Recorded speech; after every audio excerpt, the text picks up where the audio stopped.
Hello, everyone, and welcome to this episode of the Magical Human Show. How are we all doing? We've got a new moon coming up, I think, next Tuesday. Is that right, Claire? And Pluto's in retrograde. Would you like to talk us around what's going on at the moment? Thanks, throwing me in the deep end as always. So thanks. So yes, new moon is a willow moon next Tuesday. So what we can expect from a willow moon is a deeper connection to our emotional selves. Willow is an emotional tree, Mhm. and willow is known for literally holding the earth in place. So if you see willow trees around, they are very important for stopping flooding. Mm. And so we think of that in a metaphorical sense, like how the symbiotic relationship they have with Earth. So very nourishing combination, really. And willow is often known as the beginning of Wicca, witchcraft. Willow is a very magical tree, especially weeping willow. There's a story about a serpent laying two crimson eggs under the boughs of a willow tree that were the sun and the moon, that were the origin of the species. There's lots of magic. I mean, willow's also the tree used for making coffins and sending people off to the next part of their journey because it's very protective. And we have willow to thank for salic acid, which is what we use when we have headaches, aspirin. And willow is known as Sali in Ogham. And so if you have a headache and you go and sit under the boughs of a willow tree and put your head on there, you will feel an awful lot better. And it's a tree to go to, especially a weeping one, to express all your emotions. So you've got that happening next Tuesday. That's the beginning of the willow season. If you hang on one sec, pro as always, I just want to check. It's a new moon in Taurus. So a new moon around kind of Taurus and me, because we're in Taurus season, is a season of twos. So we're looking at partnerships, we're looking at kind of sensuality, creativity, manifestation. It's very materialistic, is Taurus, very sensual and materialistic, but in a nice way. So loves beautiful things. So there's that kind of energy. So that's the earth. And then, the moon is in an earth sign in Willow. So there's kind of grounding to be had. But I would be thinking people need to be thinking about what they want to manifest over the next month in line with how they truly feel in their hearts. So that's what I feel is coming to us. And certainly this month, we can expect things to be a little bit more gentle because the first 5 months of yeah, we're in month five, aren't we? Yeah, the first 5 months of this year have been full on, and people need time to consolidate all that they have been through to process it. And then you asked me to speak about Pluto. Pluto's doing something. What's Pluto doing? Dear gorgeous Pluto, who June must be feeling very close to because he is ruler of Scorpio, and that is June, has gone retrograde till October the 12th. And so that just means slowing down in reality, but it looks like he's going backwards. He is the god of wealth, death, destruction, and transformation. So what that means when that slows down is it puts such a weight and pressure that anything that isn't well established will snap and fall away. And so that could be relationship, that can be thing, that can be parts of self, that just no longer serve. So that's the kind of positive in that. And I can certainly say after that, I don't know about you guys, did you have the thunderstorm last night? Oh my goodness, we had the most crazy electrical storm down here to the point where during the day my head felt like it was going to explode. And then I held a circle, and that kind of it started in the circle. Literally, you could see it through the closed blinds, like flashes, pulses of light.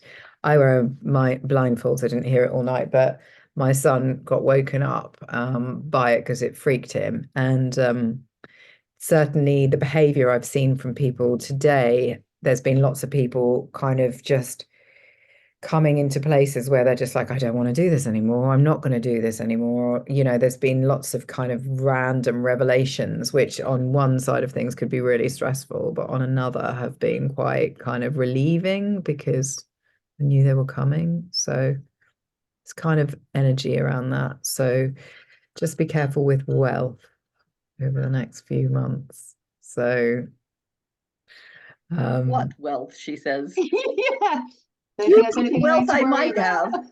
Well, actually, things are starting to turn around. So, it's like somehow, but isn't Taurus also to do with growing things? Is this what Pam Gregory is often talking about? It's the perfect time for this because it's all about the new seeds growing. I mean, I've got manifestation. Yes, manifestation loads of things energy. growing. So yeah, everything's Yeah. coming up. And that goes with the wood dragon as well. This is the time to create your vision and sow your seeds and nurture them. And I've got little plantlets all over the house sprouting into potential things. Exactly. That's the thing. You've already done your seeds, or stars as for seeds. We've just gone through Beltane yesterday. That's for kind of, recognizing the male energy, the yang energy of things coming to life. It's like that priapus. It's like, whoa, everything's like onwards and upwards, and the energy is very much there to kind of move through life. And a lot of planets are moving into Taurus this month, so things are starting to be more gentle than they have been, away from that Aries kind of conqueror energy. Well, what with the storm you said, because yesterday it was so still here. So ominously still. It was like there's going to be a massive storm, but we didn't have one. As far as I know, I don't think so. Everything was bone dry. It hasn't rained for 2 whole days. Oh, don't say it too loud. Yeah, and no wind. I mean, we were all like, "What? Where's the wind?" Yeah. And it's come back today. So yeah, but I think the storm went up and across. So probably the other way toward like Wales side. I don't know which way around I am on your screen. So it missed us, June. We were kind of above where it happened. Our weather app said at noon we all got weather alerts. There's going to be a storm. It's been sunny all day, so yeah, it's not been lovely here. Apart from the odd straight line going across the sky. Those weird straight lines that keep appearing on the sky, those ones. Are we talking about cloud seeding now? Geoengineering, blah blah blah. Yes, there's rather a lot of that.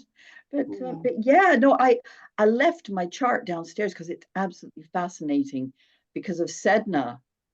Again, transformation, right? Sedna is bang smack in the middle of Taurus, I think, with this. I think that's what Pam said. And she's in my chart in Aries in the first house. Which is not first house, second house, to do with wealth. Yes. Interesting. Values and wealth. My Pluto is somewhere over there. It's not necessarily affected right now, but it's there. I mean, you can still feel it digging up stuff that needs to be let go of. Every day is a revelation. You think, oh, maybe I should let go of that. Yeah. Yeah, don't need that anymore. Get rid of that attitude. Yeah. Well, speaking of seedlings, have you two been doing curious things with dandelions you'd like to tell us about? Is it both of you? June has. No, I've been avoiding mowing them, and June's been kind of creating potions. Yeah. Been creating, June. Well, they have been. David Farrell talks about dandelion having this real soul energy. It's got such a spirit, and I don't know all the ins and outs of it, but it's really powerful and really strong. And they've always spoken to me, especially all the first yellow flowers of spring. They just come out with sunshine. Woo, I've got sunshine. You've got sunshine down here, so it's really lovely. And but however, our council in their infinite wisdom have seen fit to spray everywhere with glyphosate, trying to get rid of them, but they can't get rid of them because they're such a determined plant. So that being said, what I meditated on while I was making the flower essence, and it came through, it was just love and light and peace, and then determination, of course. So it's not just all floaty, airy, fairy, la la la, hippies. It's like there's some real solid yin and yang balance with it. It's absolutely amazing. I mean, as a plant, you can use it, as Claire knows. We've probably spoken about this. The leaves, the roots, and the flowers to make tinctures, and you can make vinegar. I made vinegar last year. Dandelion tea with the leaves. The root can be ground up and powdered, and not entirely sure what that's good for, but I don't tend to do that. You know, liver cleansing. Yes. Well, see, springtime is liver time in Chinese medicine, so it's liver and gallbladder. It's a good time to cleanse. Cleavers, dandelions, all of those things. But dandelion's name is the dandelion, which Yeah. is the teeth of the lion, because it gives you courage.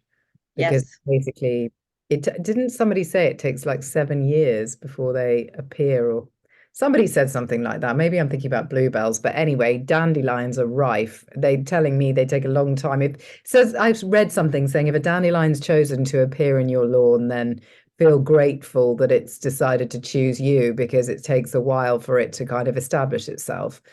In my experience, it doesn't take very long at all. My entire garden is covered with them, but the average dandelion feeds 85 different types of insect. Oh, because it's no May, isn't it? You don't mow the lawns in May to give that for the insects.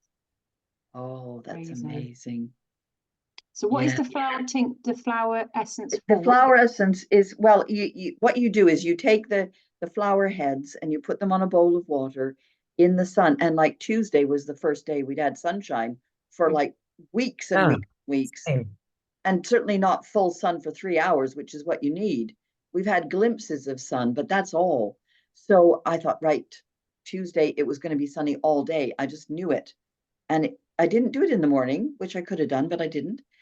And I put it out in the afternoon for 3 hours. And then you take an amber Winchester bottle, and I haven't got any of it with me because I just dashed straight in from being at the clinic. You take a 30 ml amber Winchester, and with the pipette, you draw off enough water to fill half the bottle.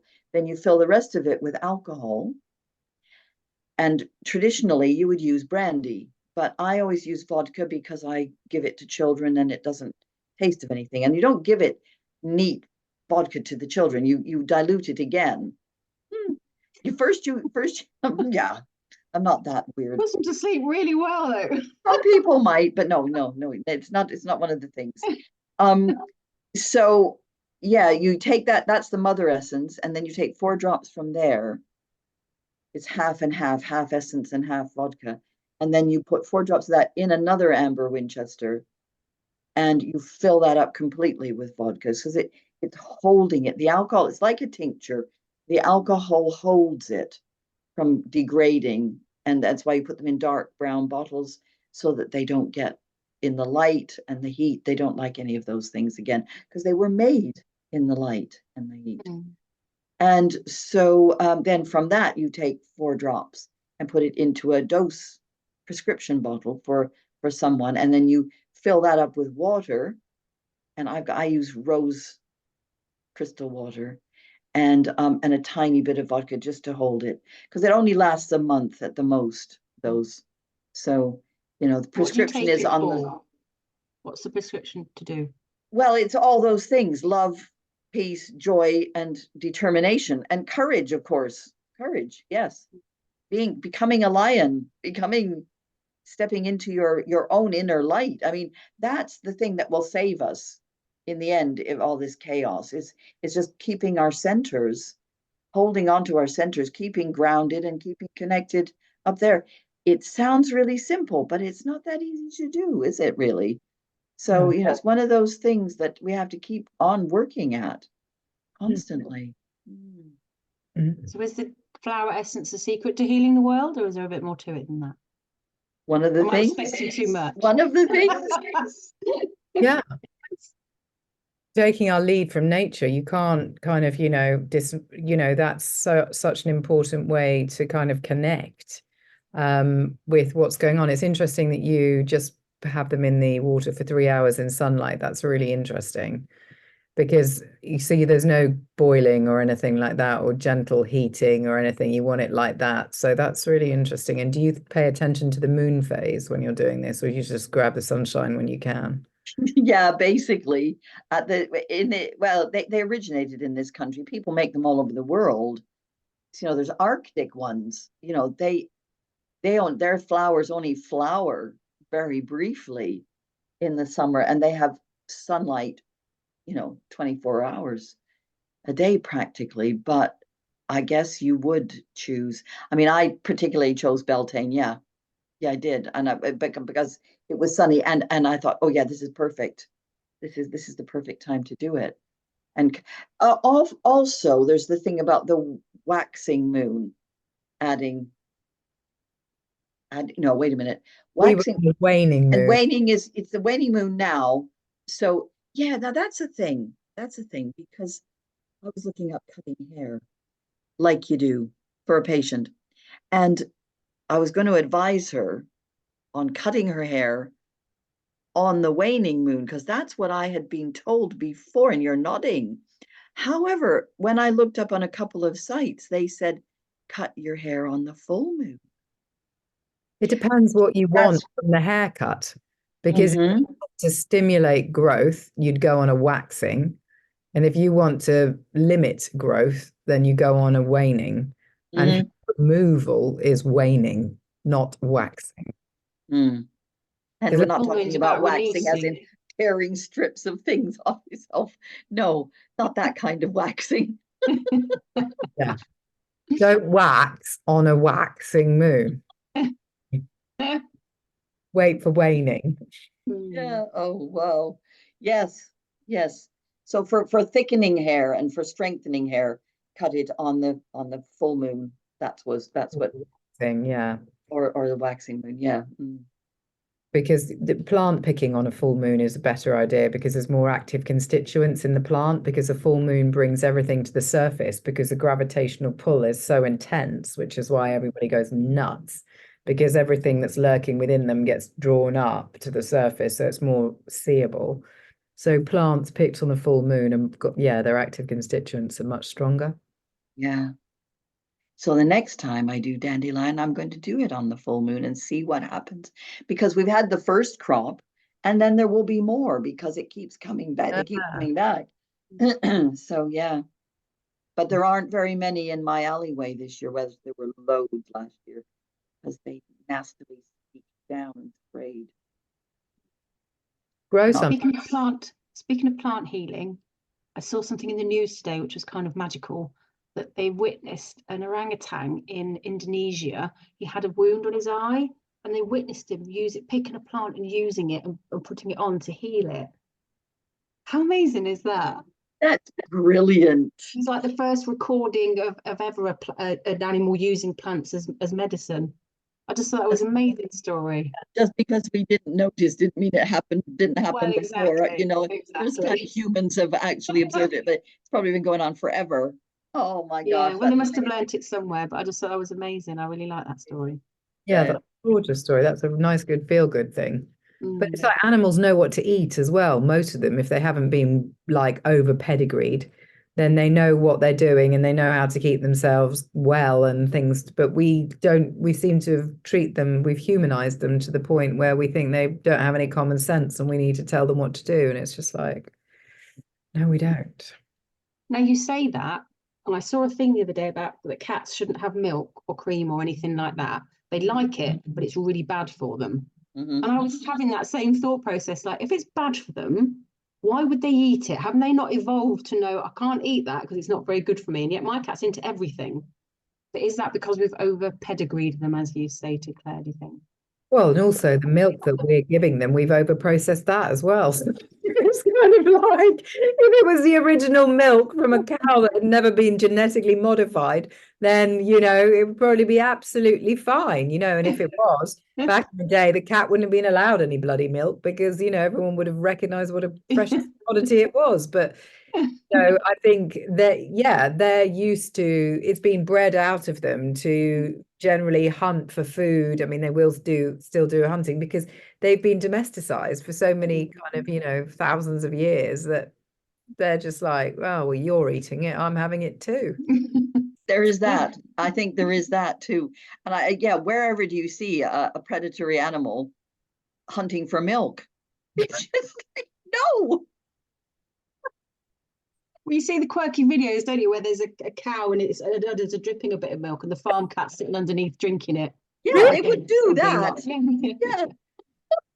But it's not been pasteurized or touched at that point, is it? It's kind of So it's going to be gorgeous, and it's going to be full of kind of, well, the vaccinations, but also, you know, good and bad, bad, bad, you know what I mean? Yes, it would be all good stuff originally. It would be fine. And it's like what people have developed sensitivities to things. It's not the original thing. It's like hay fever. How can anybody be allergic to nature? It's wrong. But it's not nature that's wrong. It's us that's wrong. We're out of kilter. That's all. Because they're only planting male trees because they don't want to plant female plants because they bear fruit and it's free food. So they're making it male plants, and that's what everyone's allergic to. It's a conspiracy theory, but that sounds so fascinating. When I hadn't heard that one before. That's a very good one. Yeah, because they don't want us having free food. That's what I hear. I can believe it. Yeah, I believe anything like this now. I tell you. I do like a bad conspiracy theory, but the good ones are good. Yeah. That doesn't surprise me. No, it doesn't surprise me either. With the levels of manipulation, and just there doesn't seem to be any limit, does there? And am I right, by the way? I was looking at wheat growing in the field next to me the other day, and I suddenly realized it's a form of grass. Yes. Yeah. Well, that's how it starts off, wheatgrass. Oh, by the way, wheatgrass. I've been doing wheatgrass mouthwash to dry. It's better than coconut oil. Did I mention this already? No. Apparently it's better than coconut oil, and I've been doing coconut oil for decades. Yeah. And it's really, really good. I mean, your teeth look a wee bit green for a while, but then you brush them and it's fine. You do it just before you brush at night, and then it's gone. And then I'm doing xylitol mouthwash afterwards because that helps remineralize the teeth. Interesting. Xylitol doesn't sound very natural. It's a fruit sugar. It's a sugar made from beech or birch trees. Yes, I've got some. That's why it sounds familiar. You've seen it on the shelf. Yeah. Wow. Yeah, I've been looking at these dentists on YouTube. So, you know. Well, keep us posted on how that goes with the wheatgrass. That's really interesting. I use I've got some natural stuff I keep forgetting to use, actually, that someone made up using. It's like the oil that you pull through your teeth, like you're talking about. I think it's probably coconut based, but it's got thyme oil in it, and it's absolutely divine. I just love that fresh kind of thyme. That's an interesting angle on it. Make your own toothpaste with thyme. Oh, thyme is just divine. I do love it. Yeah, it's very good. It keeps the bugs away if you companion plant it. Keeps the bugs away from your carrots, apparently. I'm going to have to try this because I've got thyme out there, but I have not had much success with carrots yet. They're still sitting in the living room and they're going, "Are you going to put us outside?" I think we're scared. I don't know whether I want to go outside, but I do. I really want to get done. You know? Do we have to wait until the frosts are? I'm always a bit cautious in May because of the frosts. Well, I'm in I'm very sheltered alleyway, so there's not going to be frost in our alleyway anytime soon. If we have frost, it's just on the rooftops. So, you know, it doesn't So you can be brave and plant them out then, can't you? Can you get them to go long? Because mine just chubby, deformed phallic symbols, really.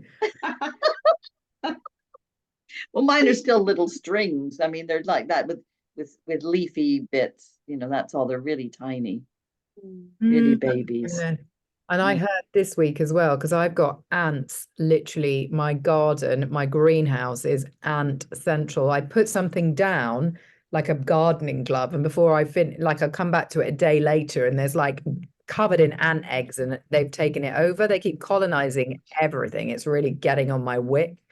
And I was at a green day yesterday, and someone was saying the woman running it was saying, yeah, ants are a really healthy sign. If you've got ants in your garden, they're your friend because they help to break up the soil. And have you got clay soil, which I do, then you want lots of ants. But it's to the point where if I lie on my grass, I literally get taken over by ants. It's mad. There's so many of them, but my garden is insect crazy. I have so many, and I'm pleased for that reason because it means that there's a lot of life there. Yeah, exactly. Yeah, it's worrying when there's no insects and there's no birds. Oh, the swifts and the swallows have come back. I just saw some today flying because we don't see that many birds around here, and this is why we're doing the alleyway gardening. So the insects will come back, and then the birds will come back. We've got loads of birds, loads. But I do live next to a field, so you'd expect there to be a lot of, and I feed the birds like tuppence a bag. Do you sing to them as well? Oh, how lovely. I can just imagine. I fly and have conversations with them and they fly off. I'm like, for goodness sake, they do this all the time. Who do you think's giving you these fat balls? But they still, even the smart ones like the rooks and the jays and all that kind of stuff. I'm like, not the jays, the rooks and the jackdaws and stuff like that. I'm like, come on, man. We did make bird feeders during one of the lockdowns, but then we realized we were just creating a buffet for the cat. Yes. We kept having dead birds every day. I was like, I don't think we should do that anymore. So we stopped doing it, which is a shame. We get bats at twilight. That's nice. And there's an owl that lives in a tree nearby that we can hoot in. Oh, Yeah, that's lovely. Too. Yeah, got a little box for them. The cat. So you said wheat growing near you. Are they spraying it with glyphosate? Because Yeah, this they is did that today. because this is the thing again about allergies. A load of people think that they're sensitive or allergic to gluten, but they're probably overly affected by the glyphosate that everything has been sprayed by. This is now the new thinking. And isn't this disrupting everyone's hormones as well? Isn't it messing up? Oh, it messes with your hormones for sure, for sure. Because I saw a thing today about that menopause used to be a good thing and you would feel better during menopause, but because all the stuff they spray on the food messes with your hormones, and that's why menopause is hideous these days, and it's all a hormone disruptor. Yeah, again, there's conspiracy theory. No, it's fact. This is fact. And there's also the air fresheners and the plastics that are leaching into the water table. All, the plastic windows that go to the landfill, and then the plastic estrogen, it's estrogen that is the issue. And then they give people HRT. It makes no sense. I just had this conversation with a patient earlier on. Well, I have it every day with multiple people because I'm trying desperately to encourage people to use natural methods, but it's like putting a finger in a dike. It's just so difficult. It's so difficult because, it's so much easier to just, but then what do you do? Because there's this really lovely website called Wellsprings, and they do progesterone cream, but they also do a mix, progesterone and estrogen, because they realize now that if people are coming off the HRT, they can't just go bang onto the progesterone. So they need something. I think that's me oversimplifying it. I like things to be simple. But if you take estrogen and you have a womb, you have to have the progesterone, because too much estrogen puts you more at risk of something in your womb. Is it womb cancer or something? Breast cancer. Yeah. Not breast cancer. No, that was debunked. No, it's you say that. You say that. It happened. It happened. They can't pretend it didn't. Loads of women on HRT did get breast cancer in the 90s. So, but they were on straight estrogen HRT. Now they're doing a mix because they got smarter, but it's still not. And then, you're still replacing your own natural things. So your body isn't going to produce them. So and then they're giving women testosterone as well. So they might as well just give us the whole range. Here you go. Here's a pill with all your hormones. You don't need to produce any more at all. Here they are. Yeah, but good to me. Sarcasm. No, it's not going to happen. Are using testosterone to recover their libidos. Yeah. I think it does a few things. I can't remember what. I don't take it. It's good for muscles. Yeah. I mean, it's just, as you say, June, it's like, we should be able to, yes, I know we've got all the chemicals in the food and everything else, but I do think that the symptoms that people experience in menopause are an indication that the behavior needs to change around eating, diet, exercise, sleep. It's like it's a call for a change. It's like you can't get away with doing the behavior you've been doing. That's what I think. Yeah. And we have to embrace elderhood. Embracing elderhood. I mean, this is the trouble. If we can get the respect we deserve as elders, it's not going to be a thing to go into like, oh God, I'm going to be old and I'm going to be useless, and I mean all that kind of stuff that happens. Yeah, is a reclaim of like power, and it's like, wow, I'm not getting rid of my energy every month by bleeding it out and keeping it in. I'm getting richer and richer and richer. Yeah. And then the energy comes up and you get hairs on your chin. And then you just pay somebody and get them taken out. It's very, very simple. It's very simple.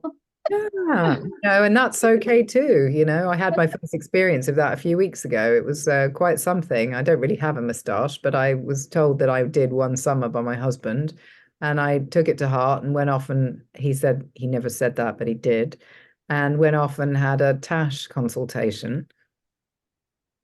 Yeah. Wow. Well, redheads, it's got to be some advantage to, all this peely-wally skin, which is not getting very hairy. I'm sure, Tamar, you won't get very hairy either. Not particularly, no. Pale skin. Yeah, me too. Yeah, we're not really. I lost all my leg hair when I hit the menopause. Gone. God, I wish I'd left mine. That's something to look forward to. It didn't all just kind of fall off. It just like stopped growing. It's Fell off. imagine little piles of hair. Dude, there she is. It's just one less job, isn't it? That sounds that sounds good. Yeah. Wow, that hasn't happened to me. I want that. Yeah. I can't If only we remember could what pick and age I choose was. the symptoms. Wouldn't that be nice? You could like a checklist. I'll have thicker hair. In fact, I'd like thinner hair and less hair. Yeah. Yeah. Hair in all the right places. Thank you very much. Yeah. Yes. Some of that. Yeah, absolutely. 100%. Yeah. Well, and for people like myself, who was really always very cold, being a bit warmer is not bad. And I didn't get hot flushes. I just stopped being so horribly cold. Same, just running a little bit warmer. That's nice. I don't know if it's a circulation thing, because I have a acupressure mat that I lay on that's helped with circulation. So I don't know how much of it might be that. Nice. Yes. Circulation. Big issue for me. That note, kind of I feels did like some really nice massages. Yeah. Oh, is that you're about to finish? No. If you've got something more to add. I did some lovely mini massages today at this pub that we've opened in a pay-as-you-feel cafe, and I wasn't sure how it would be received because they're there to have lunch and get free groceries and go home. But then we've been lurking in the corner for the last few weeks, and then I started doing mini massages seated in the chair with clothes on, and just these Chinese style rolling massage. And honestly, the people, everyone who came, they all left with little rosy cheeks and looking all relaxed, and their shoulders down, and they were 15 minutes. It makes a huge difference. So yeah, that's one way of getting your circulation moving and encouraging them to think about their feet and get the energy. Yeah. And where is it you're offering that service? It's in a local pay-as-you-feel cafe that happens just on Thursdays. Okay, is that in York? Yeah, in York. Yeah. So, but we do an outreach service where we take several of the practitioners out to places, like we're going to the Women's Center to do a collection of people doing different things, seated Reiki, bit of hypnotherapy, bit of self-care stuff that I'm doing, all the and the years. Wow. How lovely. Yeah. We were closer. I'll have to come to York for a massage, dear, and you can. Well, I only do the short ones. I can't do a whole hour. I absolutely can't do a whole hour. It's too much. Yeah. I do the muscle checking and I do the massage and the acupuncture, and then I do the massages at the end, really briefly, just to bring it all together. Yeah. Oh. I'd love to come and be in your collective, though. I mean, that sounds fabulous. And your beautiful room that you've got, your little cottagey thing.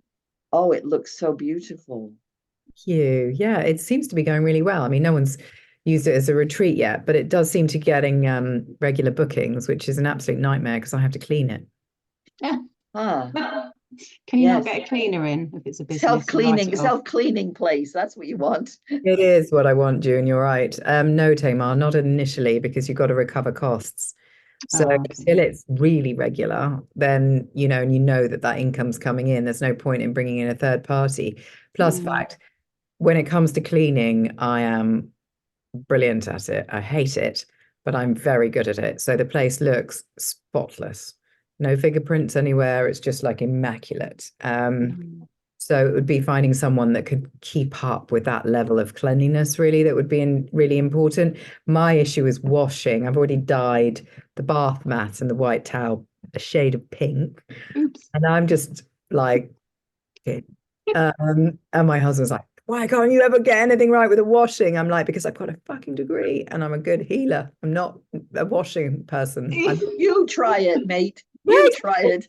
no, we'll take it to Miss Tiggy. She can do it, Beatrix Potter, but I am not the person for that kind of stuff. So anyway, but it is, yeah, it's good that it's working, June, and I look forward to people coming and staying and being well, because that's the ultimate dream. You can Lovely. come and stay in it, June. Well, I was thinking, it's very tempting. Yeah. You and Tamar come down to my neck of the wood, and then I'll come up to York. I'll get the train up to York and come and stay up in York. We can just, move the Magical Human show around the country. On tour. Tour. That would be good. That'd be great. I love it. Love it. Then we could go somewhere in the middle. Yeah. Sacred sites. Yeah. Fantastic. Yeah, for sure. Oh, sacred sites. Sorry, yeah.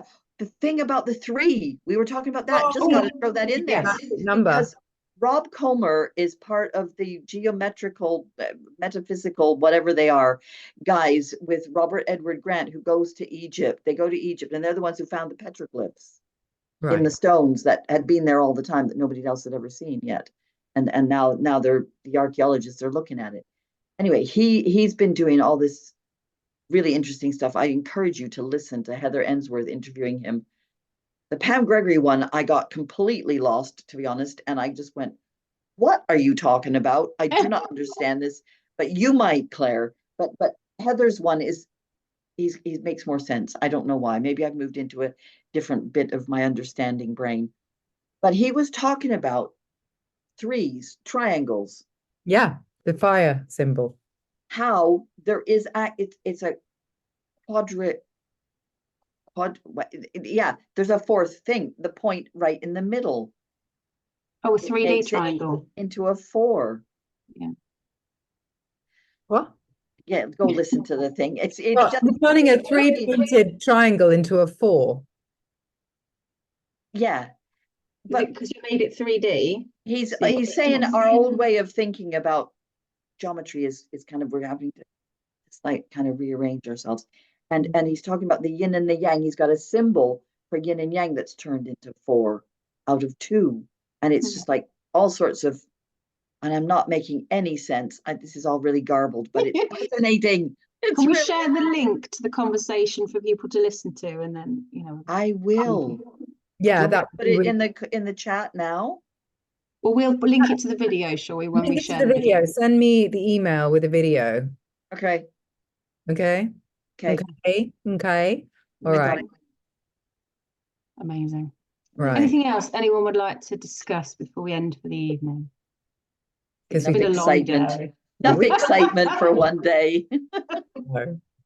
Okay, everyone, lovely to speak to you as usual. We will meet again in a couple of weeks around the next full moon. Absolutely. Got to find that stop recording. Where is it? Why can I never find it? Bottom right-hand corner. It says leave.